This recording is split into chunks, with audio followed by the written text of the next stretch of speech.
It was 1992. The sun was just coming up over Kottayam, Kerala. Usually everything was peaceful around St. Pius Thicke's convent. But not today.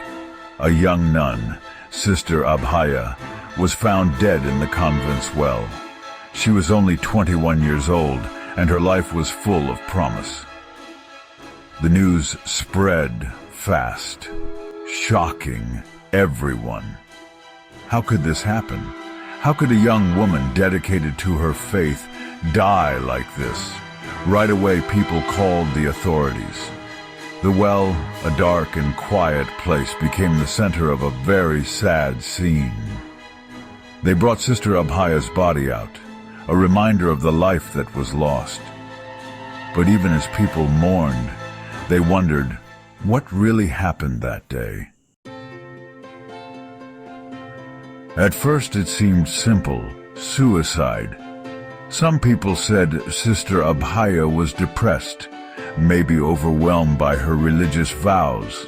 The well, a symbol of sadness, seemed to fit the story. But some people didn't believe it. They started whispering. Sister Abhaya's friends and family said she was happy and optimistic. Her faith was strong. Suicide didn't seem like something she would do. Plus, things didn't add up. Some details about the scene were strange. The position of Sister Abhaya's body, the things found near the well. These clues hinted at something worse. Could it be murder, disguised as a suicide?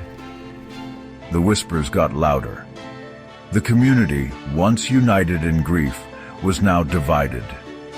People wanted the truth. They wanted a real investigation. The local police started the investigation. Then it went to the Kerala State Crime Branch. The investigation was long and difficult. Some people thought there were delays and misdirection. They kept saying it was suicide. But more and more people disagreed. Years went by. The case went cold. But Sister Abhaya's family and some activists and lawyers didn't give up. They kept pushing for answers, for justice. It was like they were fighting against a wall of silence, fighting for a young woman who couldn't speak for herself. This fight for justice became a bigger fight, a fight against powerful people who abuse their power, against protecting institutions more than the truth. The case showed how powerful hope can be, the belief that even when things seem impossible, the truth will win.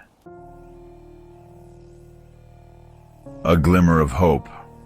The CBI takes over and witnesses break their silence. In 1996, after years of fighting, the case went to the Central Bureau of Investigation, or CBI. This changed everything. The CBI had more resources and brought new energy to the investigation.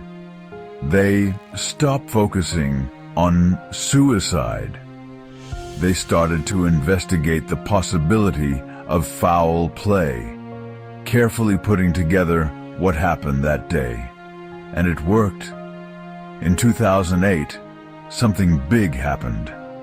Important witnesses who had been quiet for over 10 years finally spoke.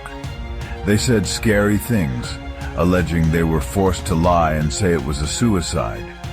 Even though it took a long time, their stories brought new life to the case. It seemed like the truth was finally close. A verdict, but not the end. Conviction, appeals, and the quest for lasting change. Justice can be slow, but it was finally happening. In 2020, a special CBI court gave its verdict.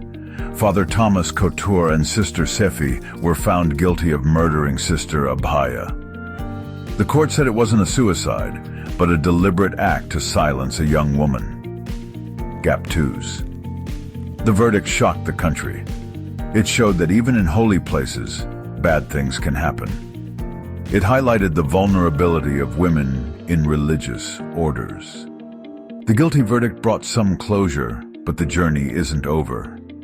The convicted appealed, showing the complexity of the legal system. Sister Abhaya's case reminds us that real justice is more than a legal decision.